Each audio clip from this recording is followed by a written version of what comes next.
Hey everybody, how's it going? Welcome back to another MAMG Let's Play. Today I'm starting a game called Tiny Bunny. Now, from what I understand, there's actually one episode of this game so far, but a lot of people have been loving it, a lot of people have been talking about it, so of course I'm going to check it out because I love visual novel games, I love horror-themed games, sometimes maybe not the actual horror elements of it, but yeah, I'm curious to see what this game has to offer, so we're gonna give it a try.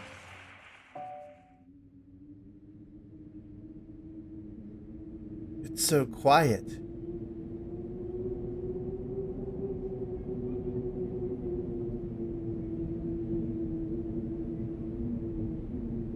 What is this?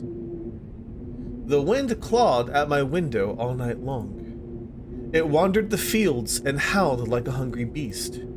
An endless song, weaved from all sorts of voices, shrill, gentle, sneery, twined in the air. They were shouting and laughing, and arguing about something. Someone was running through the snow while casting long shadows that would occasionally creep close to my bed. Our house had a mind of its own. The creaky old mind of a building that had seen a lot of its days in what? My brain just stopped. Okay, that had seen a lot in its days and was seemingly trying to share its wisdom with the inhabitants. I don't know what happened. My brain shorted out there for a second. The lonely house faced the forest, and the dark green thicket gazed back with its hollow eyes, rustling, whizzing, swaying back and forth. One could come out and stand at the edge of the forest to reassure themselves. There was nobody behind the crooked trees. Fuzzy silhouettes swaying in the wind couldn't possibly do any harm. It's just a play of light and shadow. Just a play. I knew it was just my imagination. I was already 12 after all. Oh, so big! So bold. Still. Oh, hello, Fox! What do you say? Hey, put away your book. How many times have I told you not to read at the table? It's bad for your health. Look at how slouched you are. Is it bad for your health to read? I mean, at the table, maybe, while you're eating, but... Oh, hide? Okay. So are we the boy? I thought we were the girl for some reason. I didn't protest and put the book about Conan the Barbarian aside. I was stuck on the line I couldn't understand after reading it 3 times anyway. Olia had already finished her breakfast and was munching on some cookies. She was so enthusiastic that she almost looked like your typical girl from commercials. You're not going anywhere until you finish all of it. The cookies? I, on the other hand, was still trying to drill a hole in the plate with my eyes, as if it would make the porridge disappear. Hazy anxiousness welled up inside, all because of the previous sleepless night, the black forest around our house, and the gloomy wind. The longer I waited, the colder the lumpy white substance became. It looked like a jellyfish from the Cousteau Odyssey. I love that show. I wonder how horrifying the bottom of the ocean is, or how cold the black forest is at night. The spoon fell out of my hand. Mom showered me with a cold glare from her green eyes. What did I just say? I'll get it. I had 10 seconds to catch my breath before battling the nasty porridge once again. I felt around for the spoon. What is this? Carved on the other side of the table. Karina? That's my mom's name. I guess she carved it out with something pointy when she was little. Or she did it last week. You don't know. She sure was a rascal, damaging furniture like that. She would scold me for a week if I did something similar, though. Should I remind her about it? Nah, she's been in a bit of a bad mood lately. I imagined her being my age, sitting under this table. I wonder, was Mom afraid of the dark back then? Or the sounds coming from the attic? Or the thick forest? I imagined my grandma coming into my little mom's room, sitting at the edge of her bed, where Olia sleeps nowadays, and saying this in her soft, smooth voice. Taiga is a special place, little girl. It's watching you closely, sniffing you out, trying to discern what kind of beast you are. If you're a good sort, it won't abandon you in times of trouble.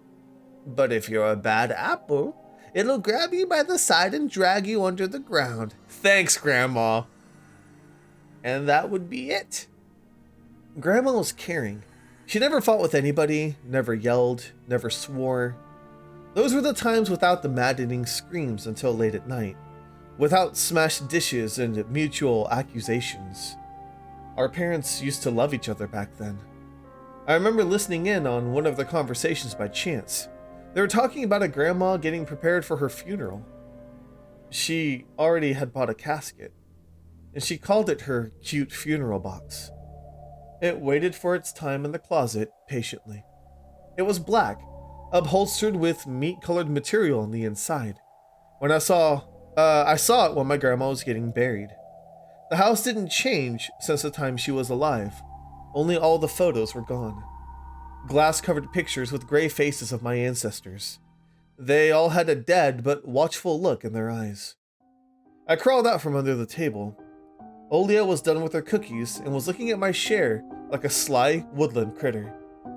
I turned my gaze toward the frosted window. There were a lot of dark pines outside, but they didn't grab my attention. The pattern of frost formed a picture on the glass. Oila, look, it's a fox. Where? It almost looked like those optical illusion thingies they put on the back of student notebooks. A mixture of lines at first glance, but if you blur your vision a little bit and look under a certain angle... No, outside, on the window. Look, here's the nose, and here's... Hey, eat up. Yeah, just a moment. I don't see anything. Hurry up, there's not that much left. Ah, there it is, but it still doesn't look like one. I'm telling you it does. Nuh-uh, it does. Stop it, these kids, I swear. Now I couldn't see the fox either. It disappeared. Went away. Only the frosty patterns, similar to stretched out nettle leaves, kept creeping up the glass. My dad entered the kitchen with long, measured steps. I want to have a beard like his when I grow up. Mom would always say jokingly, "Come on, shave it off, it stinks." This was so long ago. Nowadays, rumbling doors and witty comebacks were an everyday occurrence. Olia always covered her ears whenever she hears something like, "What's the point of all this?" through the wall. "It's all for your sake," Dad would reply, "for the sake of our family." I always caught every sound in fear of hearing the most dreaded, the deadliest word that started with a D. Donuts, Devo. I don't even want to finish it. It was scary to imagine that me and my little sister could be torn apart and taken into two different families. Anyway, your fox is nothing. I have an owl on my window. You and your owl talk again. You said you believed me just yesterday. Has anybody seen my car keys? I remember leaving them on the windowsill. Yeah, the owl took it. Right. Maybe you did, and maybe not. You're a grown man, a father of two, and still... Karina, please stop. Just let me get ready in peace. Your keys are in the basket near the phone. Well, thank you very much.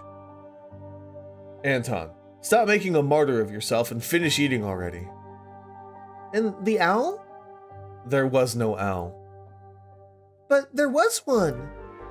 It had giant glowing eyes. Olia sprung up from the chair and placed her hands on her little face, imitating a pair of eyes with her fingers, the size of an apple each. Last year you had Baba in your closet, and now this owl? I was like, is it underlined so I can click on it? But it doesn't look like it. But I saw it. Olia shifted her gaze back and forth from Dad to me, but didn't find any support. Have you thought about befriending it?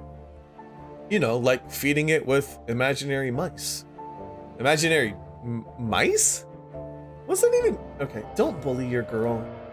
She's just afraid to sleep alone because she's still little. Olia pouted her lips in rebellion and rushed into the hallway. The staircase that led from the second floor creaked. Mom gave Dad a strict look. Oh, you done it now. Oh, that look in her eyes. It's so uncomfortable to be pinned under it. Dad just snorted in reply and left, ringing the keys he just found. A minute had passed, and the theme song from The Little Mermaid echoed through the house. It was stored on an incredibly worn-out cassette tape, which Dad had already had to glue together once. It's so easy to fix objects, by gluing them back together, for example. Yeah, just glue your parents together, it'll work. But how do you fix a relationship? Mom moved to the living room, and I was left alone, anxiously stealing glances at the window. Olia had trouble sleeping ever since we moved into this house. She would toss and turn or curl up into a ball under her blanket. Sometimes she would jump up in the middle of the night and turn on the VCR. Cartoons helped take her mind off of all the troubles we had with the move and our parents. That's not good. And Olia said she saw a giant flying monster right outside her window. She became obsessed with it.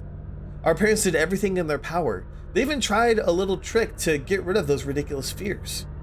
Olia refused to sleep alone and didn't believe that the owl was just something of her nightmares. After tonight, I was unsure what to make of my sister's words, what to think of it myself. Can nightmares be infectious? Just last night, I couldn't get a wink of sleep and ended up thinking about what to expect in my new school. There were a couple of days left before the beginning of a new term. My imagination drew long, twisting hallways that led to a classroom full of kids. But all the students behind their desks were simply dark figures, cut out using a template. Circular holes gaped in the middle of their faces, and pairs of eyes blinked inside those holes. It was as if some completely different creatures were looking at me from behind the flat black silhouettes. Their cruel glares, filled with icy sneers, made me shiver from head to toe. Will I survive here? Won't they gang up on me and beat me down? Stomp on me with their bloodied shoes? That school can burn for all I care. I just wished for anything to happen to it. It doesn't really matter what. I didn't want to go there that badly. I just didn't want to see people who are itching to smack me on the head, trip me up, and think of a new offensive name for me, worse than the previous one. I felt like the glasses I wore on me made me an outsider or some sort of monster. My gaze slid across the drawings hanging on the walls. I couldn't consider myself a great artist, but Olia begged me to hang them. Drawing was the only thing that made me happy as of late. The small circle of friends I had also enjoyed my paintings, and they promised to call me from time to time. Sometimes I imagine my mom picking up the phone and saying in a cold voice, "You've got the wrong number." Or, "Anton is not around." Anton is not around. I imagine my future classmates lying in their beds, just like me, listening to the howls of invisible werewolves outside of their windows. Maybe my new classmates will like me after all. But who would ever like a boy with thick glasses? Oh, I got some thick glasses. Like double C, THI thick. Yeah, that's what I'm talking about. I mean, my dad used to wear glasses when he was little, and now he's married to the most beautiful woman on the planet, my mom. The house creaked, pressed by the wind. The condo we used to live in, a 9-floor concrete building, buzzed with the neighbor's drill, mumbled with the TV set from behind the wall, cried like a baby from the big family next door. Our current house, although I can't really call it new, was completely different. It was silent and easygoing during the day. The shadows lay dormant in the corners, on the closet, cobwebs, and under the stairs. But they all woke up during the night. Something was watching me from every corner, almost as if the old photos of my diseased family with their ashen eyes. All right, I was like, diseased? Were hanging on the walls in the place of my drawings. The floor was squeaking, rusty drains were moaning. The attic was occupied by noisy drafts. One could think the house was performing some sort of demonic melody. And then I realized I was, in fact, hearing music. It was already playing for a good while. Somewhere at the edge of my perception, I could hear a flute. It was mixed with the sound of the wind, of the creaking old house, and my thoughts too. I stood up and rushed to the window. I wanted to reassure myself that this music was nothing more than a product of my imagination. It's not like someone's playing it there. amidst the cold, snowy night, right? Oh. Interesting. Someone was dancing in the field. Black silhouettes I could barely make out, with the dark forest as their backdrop. They jumped around, basked in moonlight, bumped into piles of snow, rolled around and crawled on all fours. Stories about wolves playing under the moon came to mind, but these were clearly not wolves. They stood upright at times, circled around, holding hands and whipping up snow, disappearing into the shadows for a brief moment and then coming back. Something bizarre was going on. Shadows dancing in the starless abyss made my imagination go wild, making me anxious at the same time. Suddenly, the music had stopped. The dancing shadows froze in place and, I could swear, pierced me with their eyes. One of the silhouettes immediately parted from the bizarre shadow carnival and sprinted across the field in giant leaps. Ooh, I don't like that. It glided on squeaky snow without leaving any prints until it was devoured by the pitch-black shadow of my house, which became even darker and thicker. My heart was jumping around like a bird inside a cage. I shut the curtains with a swift motion and stepped back towards the bed. They saw me! Ugh, a freezing torrent of fear washed over me. I stood in the middle of the perfectly dark room and listened to some unwanted guest move and scrape around, looking for an entrance. The sound moved to the right, then circled around the house. Now my guest should be at the front door. I jumped into the bed and covered myself with the blanket as if it could protect me. The shackles of fear locked my muscles. I remembered the funeral, my grandma lying there, hands crossed on her chest, her facial features sharp like that of a tin doll. Ants running up and down the legs of the chairs that held my grandma's casket. I imagined those little creatures climbing up her head and pulling up her eyelids with their tiny legs. Kid, what kind of imagination do you have? Then her wrinkly eyeballs would once again move inside their sockets and she'd be able to see her grandchildren. I was chanting the spell she taught me throughout the whole procedure. And now, lying under the blanket and listening to the squeaks and howls, I was repeating the same words. On the island of Buyan, underneath the blemished sun, in the sea of color blue, stands a cabin made of wood. There lay a lard and ashen hair from the spawn of the devil's lair, to feast and almost leave alone God's faithful servant named Anton. Evil leave this house must, ashes to ashes, dust to dust. Bizarre sounds had disappeared.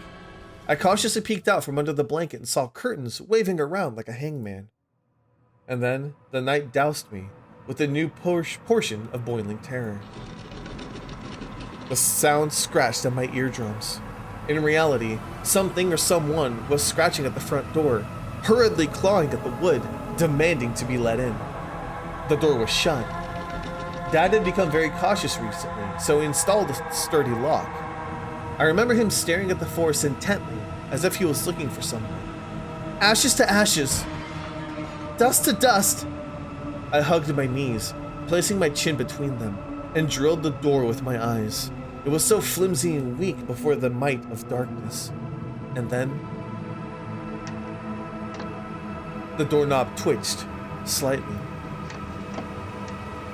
Then it turned halfway, once, twice, as if the person who tried to enter had no hands. The doorknob tilted once more, and then started clicking violently. My jaw cramped from fear. My wet fingers clutched the blanket. The door creaked and opened. The wind taunted me, moaning inside the tin drains. Now you'll see. The door was wide open. Oh, I think I see an eye. Oh no! The darkness writhed inside the carnivorous mouth of the doorway. Tony.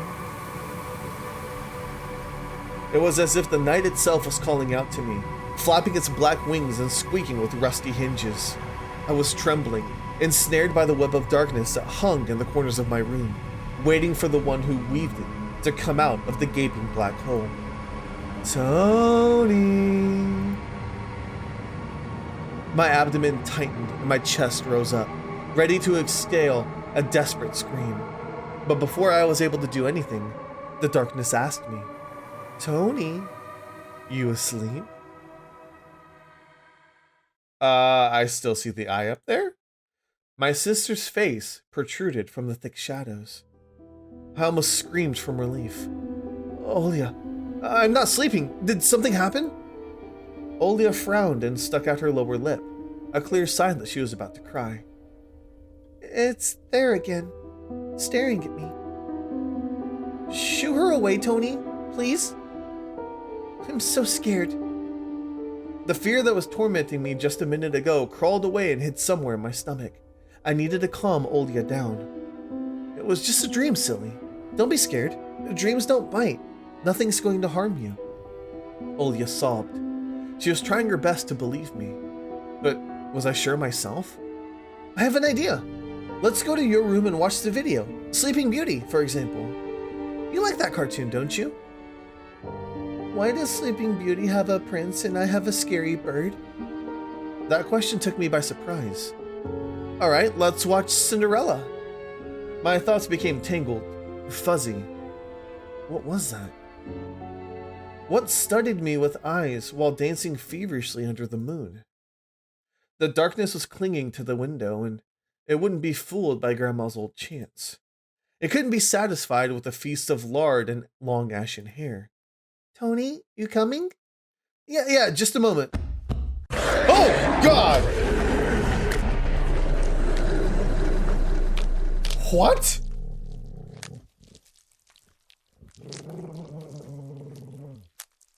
Say what? Oh. Wow. That's why I didn't want to laugh at Olia and her owl in the morning.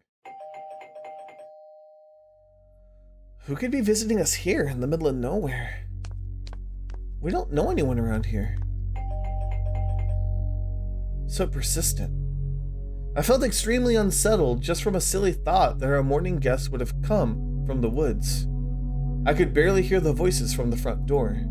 My mind was urging me to hide. In the closet, under the table, behind the curtains where Olia always hides. Tony, come here.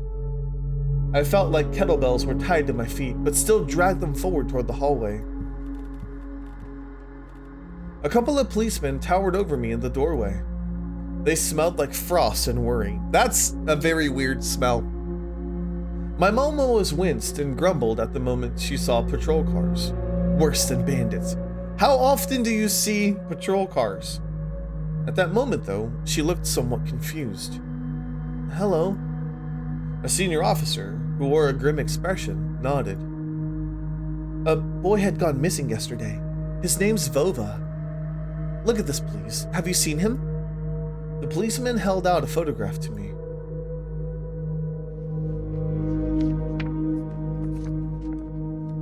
There was a ginger boy around the age of elementary school, pictured with a wall carpet as the backdrop.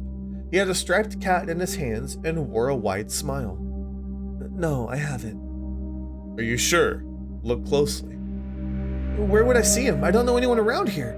I barely leave the house. Well, maybe you've seen him from the window. That's right. Your windows look straight at the forest, don't they? The window. No, I haven't seen anything. I see.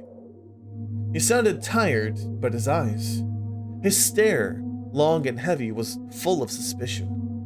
I squirmed unwittingly under the weight of guilt, which his giant shadow cast over me. The policeman finally tore his eyes from me and glanced over to the hallway, the stairway and the cracks in the ceiling, which I haven't noticed before for some reason. How do you like your new place, by the way? Getting used to it. Bit by bit. It's just our little daughter misses the city a lot. Misses the city, huh? Have the locals been treating you well?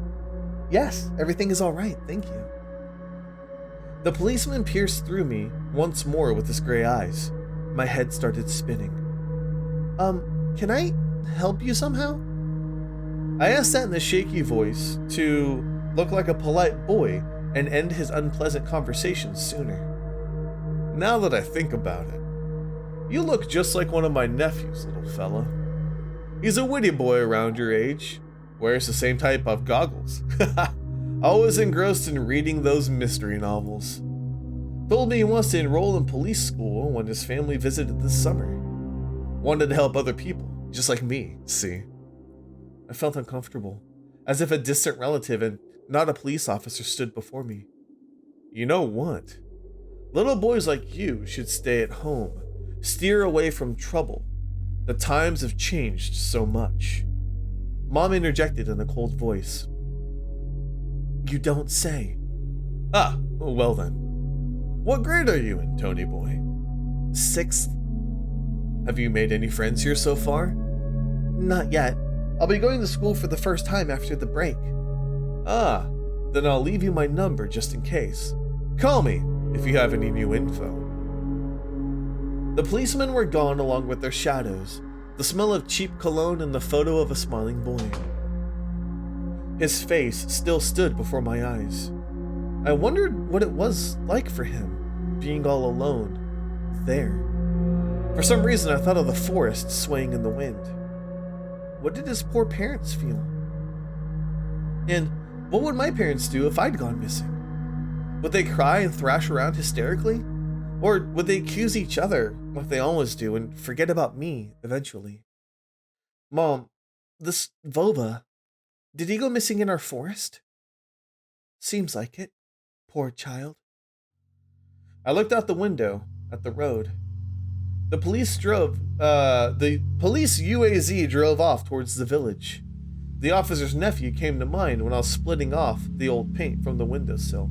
I feel like that's like he probably saw that Anthony had a book and was like, oh yeah, I know somebody just like you. And they want to do the right thing. You want to do the right thing, don't you? Right? I remembered all the teenage mystery novels from the Black Kitty series I'd read this summer. Your average boys and girls investigated all sorts of mysteries there. They looked for clues, spied on suspicious people, and after a set of amazing adventures, bam, they solved any complicated case. They became local celebrities and must have made their parents very proud. I noticed a trail of policemen's footprints that led to the forest, and then it clicked in my head. Why don't I start an investigation of my own? Because that's a bad idea. Maybe I'll find that lost boy, and I'll get a reward. Olya will be so happy. Not only Olya, Mom and Dad too. Maybe they'll even forget about their quarrels for a while. Maybe I'll even save us from the D word. Yeah, it's gonna become death. That's the D word you should be worried about. I fantasized about buying Olya a Tamagotchi, getting a cassette player and a bunch of tapes for myself, and a whole box of Kinder Surprise. When was the last time my parents bought us any toys? Last autumn, I think. My dad lost his job at the time, and there's that annoying song about it. I had little to no idea what the accountant's job was like. They count money, I think? Neighbors used to envy us. But nowadays, Mom and Dad barely had money to afford sweets, and Dad would always divide a single chocolate bar between me and Olya. Sometimes, I gave her my share too. No matter how much I wanted to eat sweets, she was still just a pipsqueak. I couldn't wait to go out, looking for clues. I'm going outside! Yeah, right. You want the police to go around with your photograph next? The forest is so thick. What if the boy that got snatched up by wild animals, or something even worse? Even worse, echoed through the hallway. I won't go far. I'll stay away from the forest. Did you hear what I said, or should I repeat myself? Better go pack your school bag and play with Olya. The sound of splashing water came from the kitchen. It meant that the argument was over and that Mom had the last word. Oh, wait, what are these? Can I... What?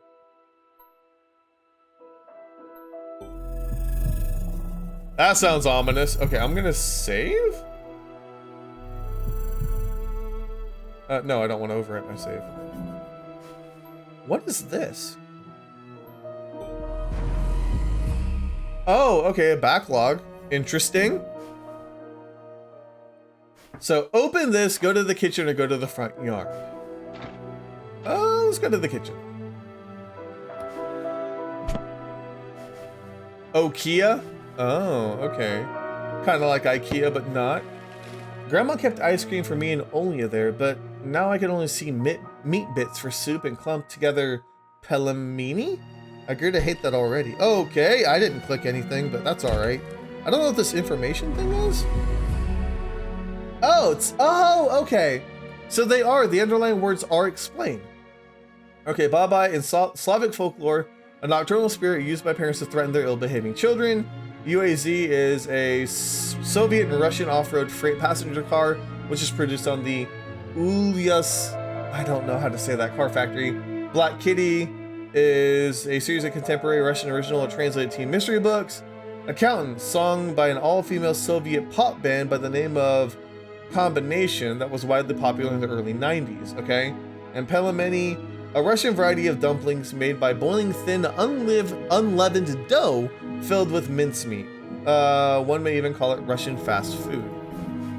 Interesting. Oh, I can push these things. Emircom of Russia has declared a state of emergency due to oh god, what's happening? Oh, one of these must be, hang on. That must be auto, because like I didn't know what's happening. Okay, let me go back. Russia has declared a state of emergency due to adverse weather conditions. Got it. According to the weather forecast, the cyclone is moving toward the region. Expect heavy snowfall, blizzards, and snow drifts on the road. Keep your eyes open and take care of yourself. So I can click on Mom? It was difficult to lie to Mom, but there's no other way for me to run away from home. Mom, something's wrong with the TV. The picture's dim and there's stripes all over the screen. Mom's face became visibly distorted. Ah, you're killing me here. So you had enough of shooting those stupid ducks now? I told you the kinescope would go dim because of your console. The NES? Where will you find a TV technician in this hole, huh? Maybe it's just the settings. Please, go see for yourself. Strange, it worked fine this morning. Maybe the snowfall caused it. Mom rubbed her hands clean on her apron and went to Olya's room. Okay. The decrepit and stain-covered calendar was once my favorite form of entertainment in Grandma's house. I remember waking up and running to the kitchen so I could tear off yesterday's leaf first thing in the morning, as if the coming day would get lost in the taiga forest without my help. One day closer to New Year's, one day closer to Grandma's funeral. I haven't touched this calendar for years now. Since the time they started writing dark and spooky death chants that only made me gloomy instead of funny proverbs and superstitions, to be exact. Oh! I grabbed the dusty calendar leaf with caution and tore it off effortlessly. Sadly, the spooky description from my childhood was still there. 7 horses carry the log. If 7 can't carry, bring the 8th from a fairy. They will take it away and never come back. This is the fate of the log that cannot escape. I crumpled the gray leaf and threw it into the waste bin, hoping to get rid of the anxiousness that washed over me. It was spreading inside me like an ink stain on blotting paper. Weird. Okay, so I guess we can leave the house now since Mom is preoccupied, but I don't know if I want to. But I'm gonna go ahead and leave this episode here, and next time we'll probably go out there. I don't know if we want to hang out with our sister too much, you know, that'd be kind of lame, right? Either way, thank you guys so much for watching. Let me know if you enjoyed. I'll see you guys on the next MAMJ. Lots of fun.